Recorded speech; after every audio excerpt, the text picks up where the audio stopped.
Yeah. Yeah.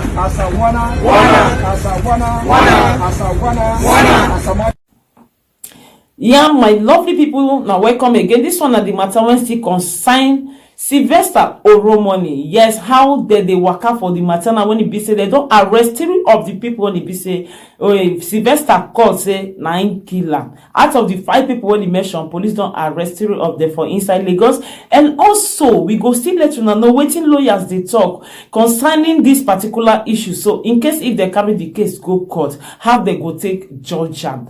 And there's some of the parents of those children when it be say Sylvester Oromoni mentioned say na them kill am, na them beat am to death. So their parents, some of them don't come out, come they defend their children. We go still let you know their comment. And the mother of Sylvester Oromoni, waiting she still talk concerning the death of her pikin, how she takes see her pikin, and with the way when her pikin take complain about that particular school before. Meanwhile, we go let you know say some information don't still they come out more about the school, because some person when he be say he they work for inside that school before, when come up for that school, when resign, he don't let us know say that particular Dowen College where Sylvester for die, so where they for beat Sylvester to death. Say that particular school not supposed to be boarding house, because the way when they say build that school, say the house masters, they know they feel they climb up, go they control the children when it be say they there for up for hostel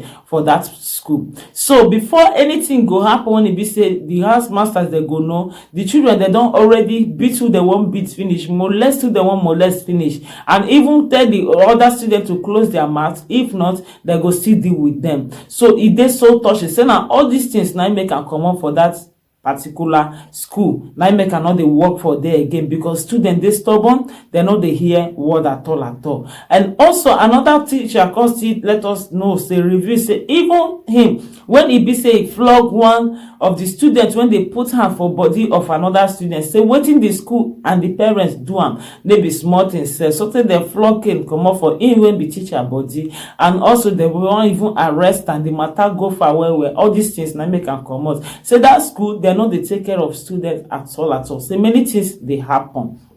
And also say the teachers and even the principals, many of them know what they happen for that school, but they no want to talk. All of them close their mouths. So we go still let you know understand. Say the parents of Sylvester Oromoni, they be ask one human rights lawyer when be Femi Falan to take control of the investigation surrounding the death of their son when be 12 years old Sylvester Oromoni when he made schoolmates then key. So now the human rights lawyer he don't see try to carry the job up, but the Inspector General of Police when he be say he dey for inside Nigeria, the House of Representatives for Nigeria, they don't even order the Inspector General of Police when his name be Usman Akali Baba to immediately take over the investigation of the circumstances where they surround the death of Sylvester Oromoni. So everybody now don't put hand for the matter. And secondly, the 3 boys when he be say they arrest among the people when he be say Sylvester mentioned saying that them beat them to death. Those ones they not give us their picture ni their name because they hide their identity for now.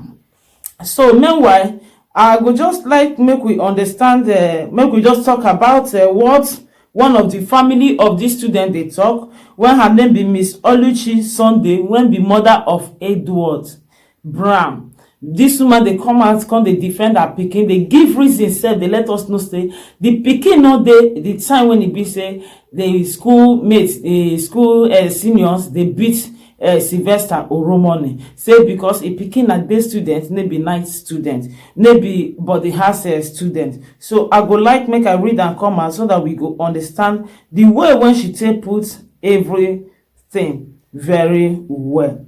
Yeah, my lovely people. And after we see finish and we go still let you know say Even as this woman dey defend her pikin, we go still show una the video when e be say e pikin don still bully another student, don still molest another student, when e be say the video sef dey carry am. And the mother of that pikin when e be say dey bully that time, when dey for inside video, when e own pikin when be Edward Brown bully, the mother of that boy, e dey very very annoyed, and the mother dey vex. We don still hear from the mother of that boy the way when they take maltreat the pikin, beat am, carry luggage put for him head, the video ran, you know. So see, as this moment now, the mother of this same Edward Brown, when they commit all these atrocities, his mother they come out, they speak for his son. But for me, I not to say maybe it's not good to defend your son, or maybe it's not good to speak for your children, so on and so forth. But at least this particular case, so now Sylvester mentioned the people when he beat them and then beat him, and also another schoolmates don't still come and say that they see people where beat him. So I believe all parents would like to at least ask their children question very well, not to come out come dey defend for their children, because you don't know wetin pikin go fit do. And also, even though say they call your pikin name, if it be say your pikin hand not dey, maybe the first time when be say that they arrest person, at last they go still find out say that person hand not dey. But at least your pikin go still come out, come put mouth for the matter, tell the public where in dey that day, how everything dey happen, wetin they do, you know. They go not say your pikin not dey inside, but to just they come out, come they talk, and even they ask for the public to give you apology, make they apologize because they insult you online, because they post your pikin picture. That is so wrong, because you never even give apology or condolence message to the family of Sylvester Oromoni when he be say their pikin die. So I don't understand the kind of apology where you want from the public when you they purposely they come out to defend your pikin, not that you they carry your pikin, they come out for him to speak for himself and for the police to do investigation to know if really your pikin dey or not to when they hide under the sun. Anything one person they do, the secret must surely come out, and it must surely dey, you know, no matter what. So it may be the right time when you go come out, come to defend your pikin. It dey good if you really know say your pikin not there by that time. But if they come and they say the public they dey wrong against you, that is very very bad. Because if now you go do more than that, you know, if now your pikin and the Sylvester when die, I believe you go even do more than that. So it's the right time to bring out your child to come and speak for himself, wetin happen and where in dey and how the school take they move before. If you even help the police people to locate the people when they be saying, and then kill this Sylvester. So mother, you get as the matter be, but when we listen to your word, the way when you take put and so that at least the public will still hear the way when you take talk and make them look whether you dey right or you dey wrong. Edward moms when be Miss Oluchi Sunday. So the one of these boys when he be say he dey go for Dowen College, when they among the people when Sylvester mentioned their names and then beat them for inside a room. So the mother when don't come out when be Miss Oluchi Sunday. So the mother can't deny the involvement, say it picky hand not dey. So according to the way when she take talk, Miss Oluchi Sunday, mother of the college student Edward Brown, has denied his involvement in his in the alleged attack on Sylvester Oromoni. Sylvester, 11 to 12 years old, died on Tuesday, November 30th, after he was allegedly attacked by some of his seniors in the school. Since his death made news, names of some students he reportedly called before he passed have been shared online. Edward mom's Miss Oluchi has released a statement denying his son's involvement in the unfortunate incident. According to her, she said, "It has been my intention that some individuals cause rumors to be peddled on social media platforms, suggesting that my son, Edward Brown, is one of the students allegedly involved in the beating of the late Sylvester Oromoni Jr. at a Dowen College hostel, which resulted in his untimely death. To set the record straight, I wish to bring the following facts to the public notice, which demonstrate that such rumors are false, malicious, lack any basis whatsoever." She said she get proof that number one proof was that He said my son is a day student and has never been a boarding school student. Secondly, he said because my son is a day student, he was not on the school premises at the time when the unfortunate incident occurred, precisely on that night of 21st November 2021 during a weekend, and so could not have been in hostel as alleged. Say because in a weekend he pikin not dey for hostel as people dey talk, and he pikin na day student, maybe but house student. She said number 3, in a social media post made on 1st November 2021, the DK's elder brother Instagram page, Oromoni, 5 names including Dowen College were mentioned before the conclusion. Just knew now he called your names before he died. My son's name was not among those names. He said picking them not there. He said as a result of this false and malicious rumor, my son and I have been under constant attack via social media, with insults and threats being hurled at us daily. This has caused us much emotional distress and mental trauma. Therefore, on behalf of my son and I, and on behalf of my son, on behalf of myself and my son, Edward Brown, I hereby demand that managers of social media and other platforms where the false and libelous rumors are circulating immediately retreat the offending post and tender a public apology to them. And so make everybody come dey beg them because they post the pikin, say in pikin not dey inside. I don't believe say this is the right time for her to come and speak for herself for this one, because now the pikin now they mention, and the pikin now get the opportunity to come out to speak for himself, because he can never know whether in pikin dey or not, unless the pikin talk and people to still investigate, and him too go still let us know his own point of view when in pikin dey that particular moment, as he say pikin not dey for school that particular time. So it's not the time for parents to come out now come dey defend their child, because e get the way that they do am when e be say the truth go come out for the person when e be say na him do something. He must surely talk. These are children when we dey talk about. So, and also the family of Kashamu, when my papa released Senator Kashamu, Michael Kashamu. So that one too, the family of Kashamu don't still come out. Come they tell us say them too, they won't consider they defend their pikin, say their pikin not dey among go at all. So say na wrong information and people they lie. So my people, may we read and come out as the people, the family take discuss this particular matter. So family of late Senator Child, who is alleged to be involved in the bullying of Sylvester, released some statement. The statement read: the Kashamu family have been inundated with inquiries, calls and messages over the unfortunate incident at Dowen College, Lekki, Lagos, which led to the untimely death of Sylvester Oromoni, a 12-year-old student of the college.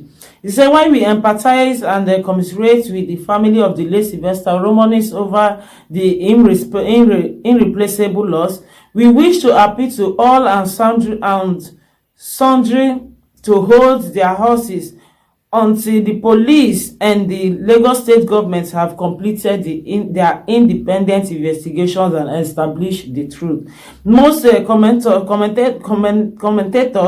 have rushed to conclusion based on assumption and false information, including the including the allegation that our son Adewale Michael Kashimu was in any way involved in the bullying and beating of Sylvester Oromoni. He says, since the news of the unfortunate incident broke, we have made our own private inquiries and carefully questioned our sons about his involvement. This is why we did not rush out to respond to the cyber stalking, naming, calling, and negative commentaries,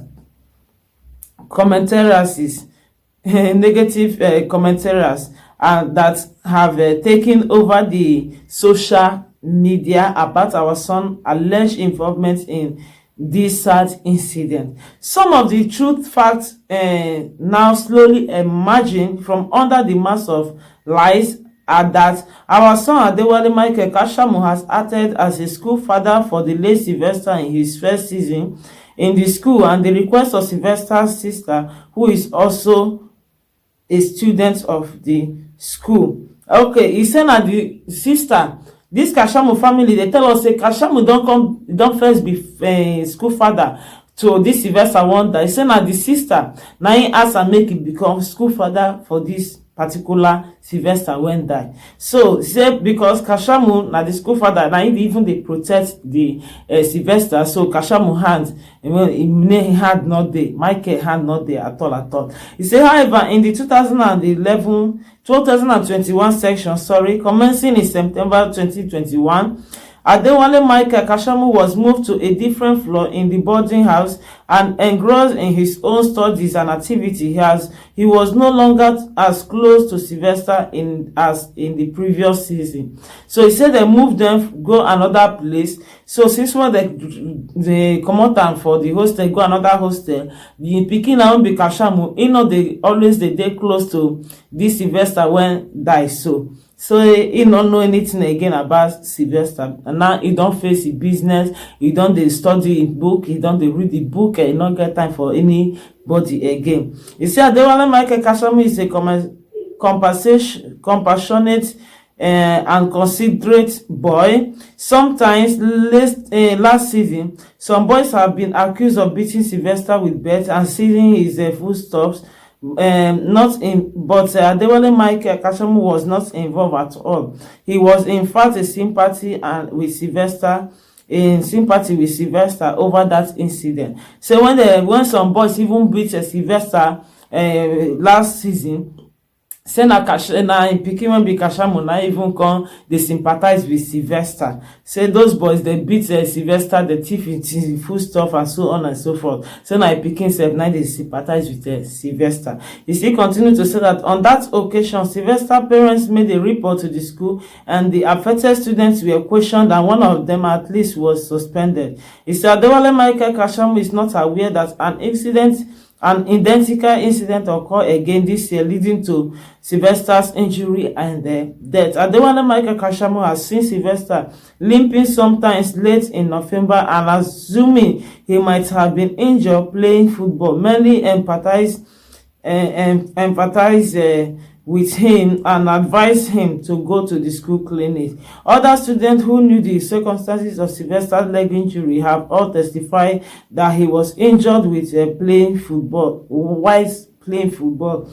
While he was in school, Sylvester had no visible injury to his lips or face. Sylvester family has admitted that Sylvester's swollen, blistered and bloody lips, as shown in videos and pictures now viral on the internet, were reactions to medication given to Sylvester after he had taken from the school by his parents. We feel my people no be waiting that they read. Now they hear wetin the parents of this Kashamu they talk.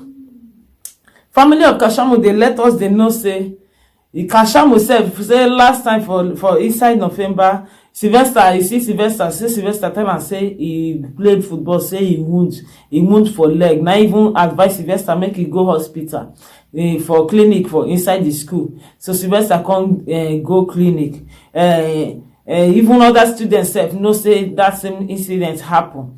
Other students wey know say na ball na him play, those ones they still know wetin happen, but e no come know now of recent now the incident wey lead to the beating and death of Sylvester. When they talk say pikin dey, say pikin hand not dey inside at all. Say the football when Sylvester play for that November time when he tell the pikin, now that's one he know. Say the burning mouth of Sylvester and the pains and everything when Sylvester they feel. Say now when the family of Sylvester come carry Sylvester come up for their hospital, for their clinic, for school, where they carry Sylvester come up for school. Say now waiting the family of Sylvester give Sylvester for mouth drink. Say now he burn all the mouth. Say maybe hey, no, this is bad.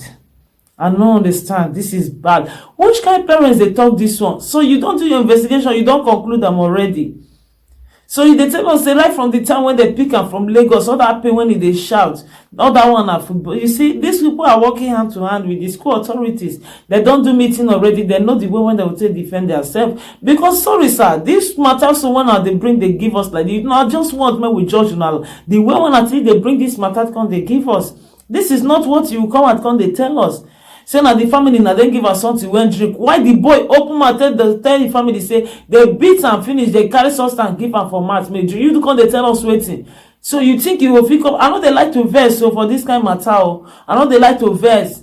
But not provoke me. Which kind of matter you come dey tell us now?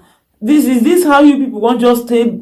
Let this innocent boy just feel that pain die unnecessarily for nothing? This is bad. This is bad.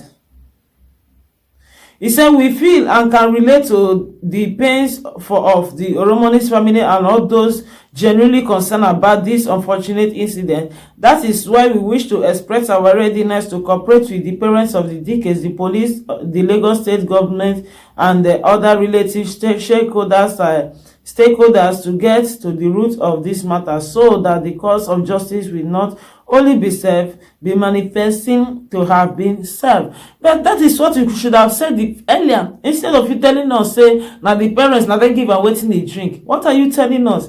You should have tell us before, say you go let the police and everybody to do their own investigation. Come let us wetin happen. Because for the boy confessing, this is also an investigation. We see the video when the boy they confess, when they talk to the merchant with slippers, so on and so forth. So what are you telling us? He said, however, it is regrettable that of the 5 names that were mentioned in relation to the incident, it is only Kashamu's name that seems to ring a bell.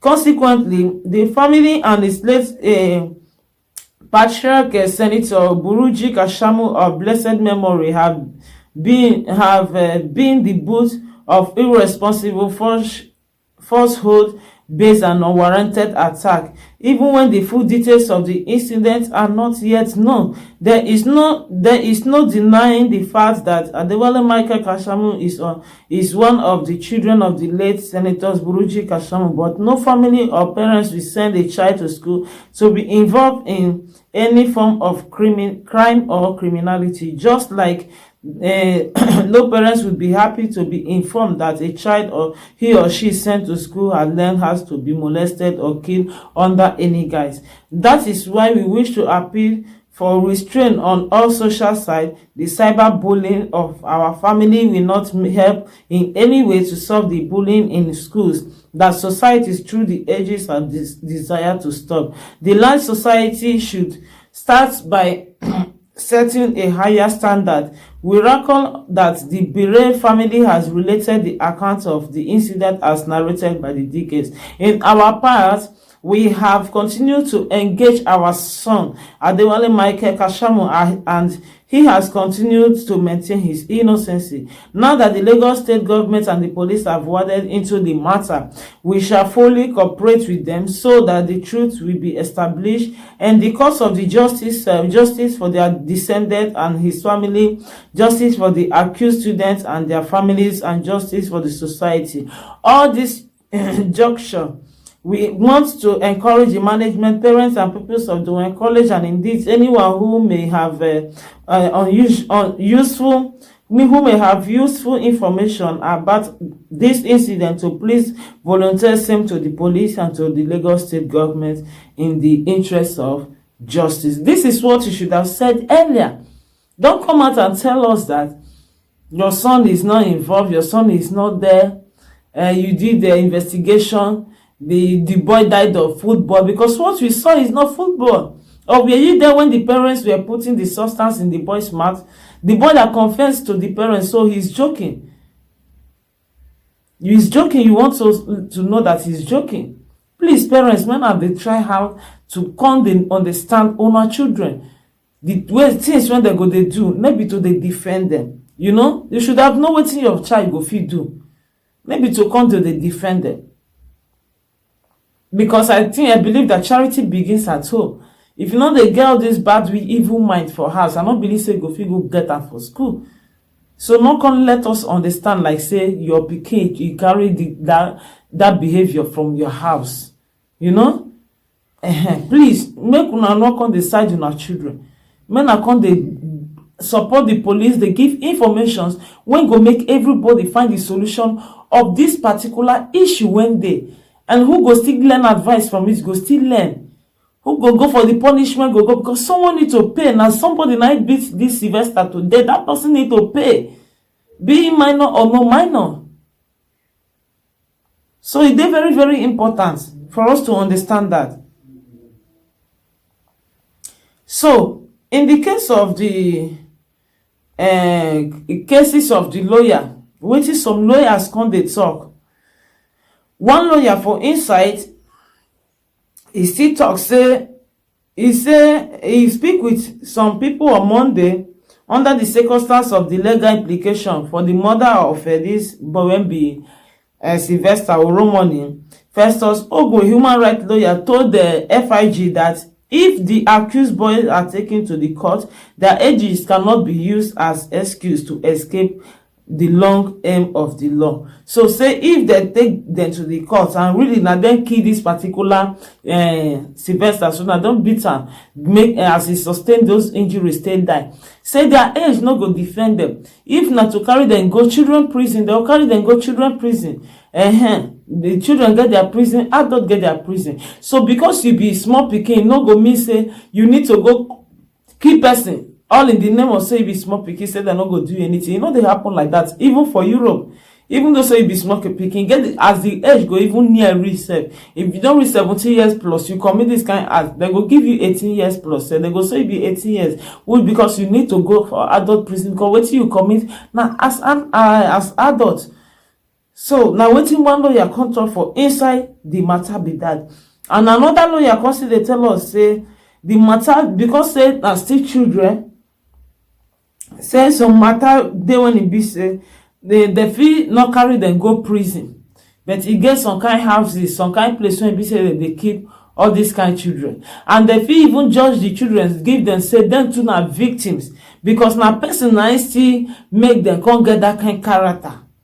You know, either from their friends, their schoolmates also, or from their family. So they go say these children are still victims. Now make they grow with that kind of character when it be say they feel key person like them. So they feel still judge and go like that. Say the children are also victims because if all of them are minor when they do all these things. So they feel pity for the children. Say them to the children don't know what that they do. Say they be victim. A person now they teach them how to they do all these babas. And a person even still initiate them for inside court when it be say that they now make them get the mind when it be say they would they kill other students because of all these courts of 18. Because we understand say one student don't confess say that they force this Sylvester make a joint court, they not agree, now make the killer. So now waiting that they let us they not be that.